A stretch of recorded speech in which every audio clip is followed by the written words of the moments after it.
Citoyennes, citoyens, bonjour et bienvenue dans Dernières Nouvelles des Étoiles, l'émission qui vous résume l'actualité spatiale toutes les semaines. On en a souvent parlé sur cette chaîne, le marché des smallsats se porte bien. On entend par là tous les satellites de moins de quelques centaines de kilogrammes.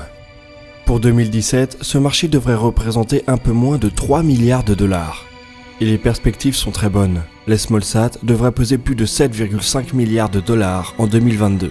Donc un rythme de croissance annuelle de plus de 20% au cours des 5 prochaines années. Alors forcément, on voit fleurir autour du monde tout plein de nouveaux lanceurs dédiés aux smallsats. On en a déjà présenté quelques-uns dans Dernières Nouvelles des Étoiles. Et cette semaine, c'est en Europe que les choses bougent. À commencer par la Suède. On ne le sait pas forcément, mais la Suède possède une base de lancement à l'extrême nord du pays, dénommée Esrange. Cette dernière est utilisée pour tirer des fusées-sondes et des ballons atmosphériques. On y retrouve 7 pas de tir et plus de 550 fusées-sondes y ont été tirées depuis 1966. Bref, le gouvernement suédois, comme tout le monde, regarde avec appétit le marché des smallsats. Il a donc tout naturellement demandé à l'agence spatiale suédoise de lui pondre une étude de faisabilité sur le lancement de smallsats à partir d'Esrange. Le projet avait déjà été étudié au début des années 90. Mais le marché des petits satellites justifiait alors difficilement cet investissement. Maintenant qu'il y a réellement de l'argent à se faire, bizarrement, les smallsats intéressent beaucoup de monde. Et c'est également ce qu'on peut dire à propos de l'entreprise britannique Orbex qui a dévoilé la semaine dernière quelques petits détails à propos de son lanceur dédié aux smallsats. Ce dernier se focalisera sur l'orbite polaire avec une capacité de satellisation de 165 kg. La société espère que sa fusée, dont le nom n'a pas encore été révélé, sera opérationnelle d'ici quelques années. Pour parvenir à ses fins, Orbex peut compter sur une base de lancement située sur la côte nord de l'Écosse. L'entreprise possède un centre de recherche de 1200 m², ainsi qu'un autre site de 1000 m² pour le test de ses moteurs. Le moteur en question devrait développer une poussée d'un peu plus de 3 tonnes. Il a déjà été mis à feu 45 fois lors de différents tests. Le premier étage de la fusée comportera 6 de ces moteurs. Les ergols brûlés n'ont pas encore été dévoilés. On sait seulement qu'il s'agira d'ergols liquides. Bref, Orbex veut se poser en concurrent direct de Rocket Lab qui a réalisé le premier vol de sa fusée Electron cette année. On attend de voir si d'autres alternatives vont se dessiner ailleurs en Europe. En tout cas, avec tous ces lanceurs à disposition, il devrait y avoir une vraie compétition sur les prix. Les CubeSats devraient donc devenir accessibles à presque tous pour des applications commerciales.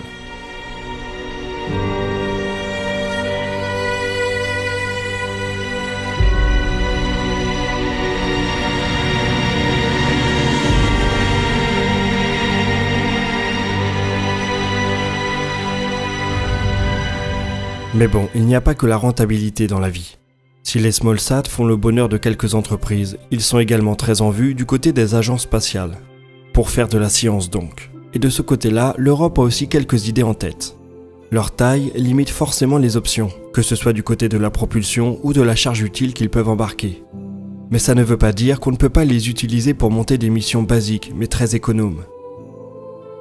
C'est en tout cas l'avis de l'Agence spatiale européenne qui est en train de concevoir sa première sonde scientifique pour une mission au-delà de l'orbite basse qui s'articule autour d'un CubeSat. Nom de code M-Argo. Ce dernier serait une grosse brique de 22 cm de côté pour 34 de long. Sa mission l'amènerait à étudier un astéroïde pendant 6 mois.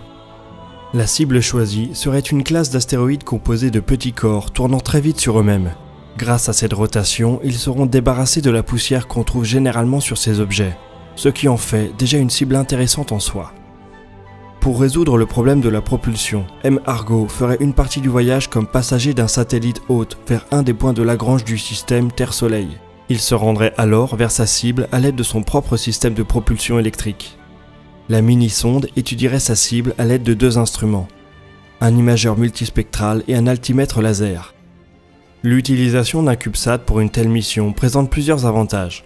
Il y a bien sûr celui du prix. On sait bien que chaque petit kilogramme coûte une fortune à envoyer dans l'espace, d'autant plus si on sort de l'orbite basse. Avec les CubeSats, il est possible de réduire le coût de l'exploration de l'espace profond d'un facteur 10. En plus de ça, on peut imaginer d'autres types de missions. Il est possible de faire tenir de très nombreux CubeSats sous la coiffe d'une fusée. Pour les astéroïdes, c'est par exemple l'occasion de réaliser des études quantitatives. Plutôt que d'en explorer un seul, on peut se permettre d'en étudier 10 ou 20 avec autant de CubeSats, et donc de tirer des caractéristiques générales d'un type de corps.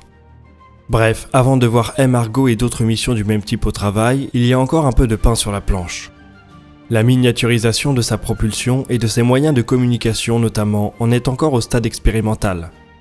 Les ingénieurs de l'ESA pensent que le petit explorateur pourrait être prêt vers 2021. Il faudra alors qu'il se trouve une mission haute vers un des points de Lagrange de la Terre. On sait que la NASA est dans une logique similaire avec le programme Planetary Science Deep Space Smallsat Studies, qui va développer des missions destinées à des CubeSats au-delà de l'orbite basse. Et pour toutes ces missions d'exploration de l'espace profond, peut-être qu'on devrait délaisser les termes de CubeSat ou de Smallsat pour parler de CubeSonde.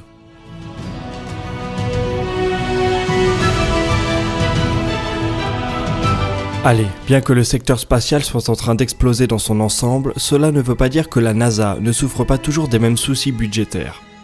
Cette fois-ci, c'est le télescope spatial WFIRST qui est sous la menace des coupes. WFIRST doit être lancé au milieu de la prochaine décennie pour réaliser des observations infrarouges pour nous fournir des indices sur la nature de la fameuse énergie sombre.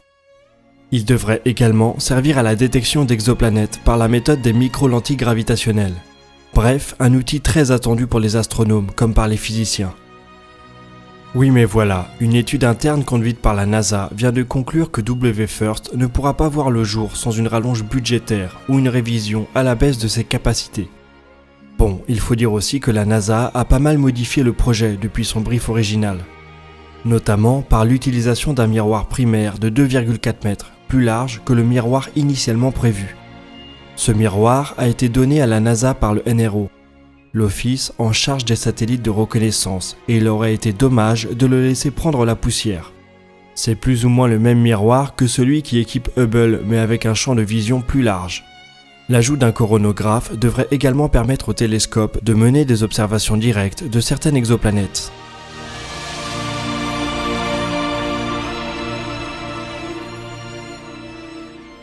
Tout ça, c'est bien beau, mais du coup WFIRST se retrouve bien en peine avec son enveloppe budgétaire originale qui n'avait pas été prévue pour ce genre d'ajout. Celle-ci a été fixée à 3,2 milliards de dollars. On parle donc ici d'une mission de premier plan pour la NASA. À moins que les gestionnaires du projet arrivent à ferrailler pour une allonge, WFIRST pourrait se voir amputé de son coronographe. Car c'est bien là-dessus que le rapport sur le projet semble le plus sceptique. La coronographie est une technique très prometteuse pour la découverte et la caractérisation d'exoplanètes. Un coronographe bloque la lumière d'une étoile, ce qui permet aux objets proches, comme des planètes ou un disque protoplanétaire, d'être observés directement. Grâce à cet outil et à ses capacités d'observation dans l'infrarouge, WFIRST pourrait bien être le premier à mettre la main sur une exoterre. Seulement, le développement de ce coronographe pourrait mettre en danger la mission première du télescope, qui reste l'étude de l'énergie sombre. Le rapport conclut en tout cas qu'il est impératif de réajuster les ambitions du projet à ses moyens. Bref, je vous mets le rapport en question dans la description. Il est assez fascinant de se plonger dans les méandres organisationnels de l'agence spatiale américaine. Quant au coronographe de WFIRST, on n'a plus qu'à prier pour que les gestionnaires du projet soient de bons négociateurs. Le cas échéant, il faudra se contenter de James Webb, dont 2 de ses instruments sont capables de faire de la coronographie.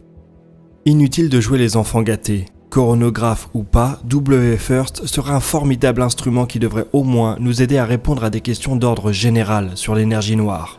Est-ce vraiment une énergie à proprement parler ou un paramètre manquant à la relativité générale ? Sa densité est-elle constante dans l'espace et le temps, ou a-t-elle au contraire évolué avec l'histoire de l'univers ? WFIRST fait partie d'une série de nouveaux instruments majeurs qui devraient en tout cas nous assurer qu'on ne va pas s'ennuyer dans Dernières Nouvelles des Étoiles.